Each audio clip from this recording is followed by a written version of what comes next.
Big Cat Rescue ever sent a big cat to another accredited rescue sanctuary in another country, for instance, Africa? And do you have relationships with other sanctuaries and sanctuary owners who you can rely on for help and support when you can't reach, for example, some parts of America that you might want to, due to there being so many states? We do work with all of the sanctuaries that are accredited by the Global Federation of Animal Sanctuaries. It's an accrediting body for sanctuaries everywhere.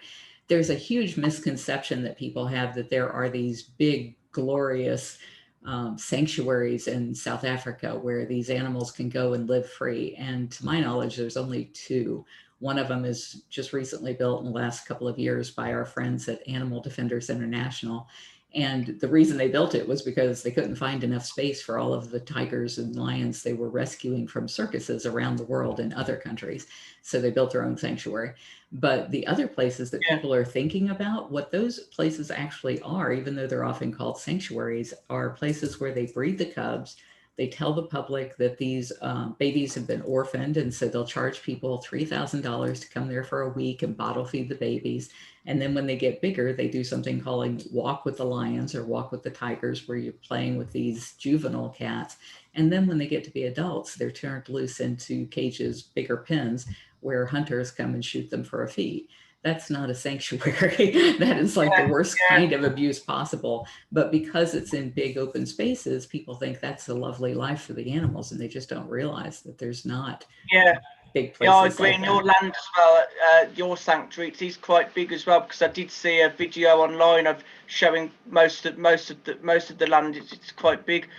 I'm fascinated by what makes the upkeep of your sanctuary so expensive, between $3 to $4 million US per year. And could you please give everyone a breakdown of the basic costs such as food? I couldn't do that off the top of my head, but we post it online. So if you go to bigcatrescue.org/finances, it'll list out it'll have our 990, which is like our tax return. And it goes back like for the last 5 or 6 years. You can pull up the tax returns right there and compare it and see how much we're spending on food or veterinary costs or admin. Up until COVID-19 hit, we had 20 employees, and employees are always the biggest part of any organization's expense. And so those 20 people were all paid to do non-animal care things. All of our animal care is done by volunteers. And the good thing is that when COVID hit and we lost $1 million a year in revenue by not being able to be open, the animals didn't suffer because all of their care was done by people that come and do it for free anyway. But the people we had to let go were people who were doing things like going out and doing public outreach at schools and doing events where they would table and talk about the animals to people at maybe pet events and those kinds of trade shows and everything. We had to let go our public relations person. So you did lose a lot of revenue last year compared to like any other year. So yeah, that's a shame. This question is definitely one that I have been desperate to ask you, and that is, are you against people visiting zoos? Because I know you've previously touched on that you don't like it when people pay to visit a zoo, because I've been to a zoo before and saw a big cat there, and he didn't look that happy really, though he didn't have the land, that kind of thing. I think he was in some sort of cage. But people think that they are doing the right thing, paying to go to zoos, because the money goes to help animals that can't always live a happy life out in the wild. What do you say to that?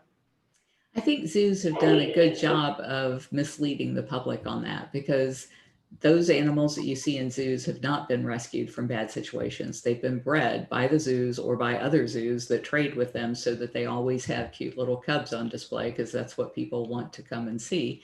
And they say that they're doing it for conservation. But like I said before, none of those animals, none of the big cats can ever be set free. So that's not true. And then they'll say, well, we donate to conservation. They do. They donate 3% of their income. So why should 97% of everything that people spend going to zoos go to supporting an industry that is breeding animals for life in a cage? If you really care about conservation, put your money in the wild, and conservation activities, Yeah. not in zoos. Yeah. What are your ways of finding out the history of a specific cat you have or are rescuing that you can then backdate? And do you keep private records of each cat, for example, what medical treatments they have had? And because, you know, they're not a human, they're a cat, can that be quite hard to find out their actual back history, especially if you know, if you've kind of rescued them in a difficult situation? You know, can it you know, be more of a challenge in different situations to get hold of that back history of a big cat?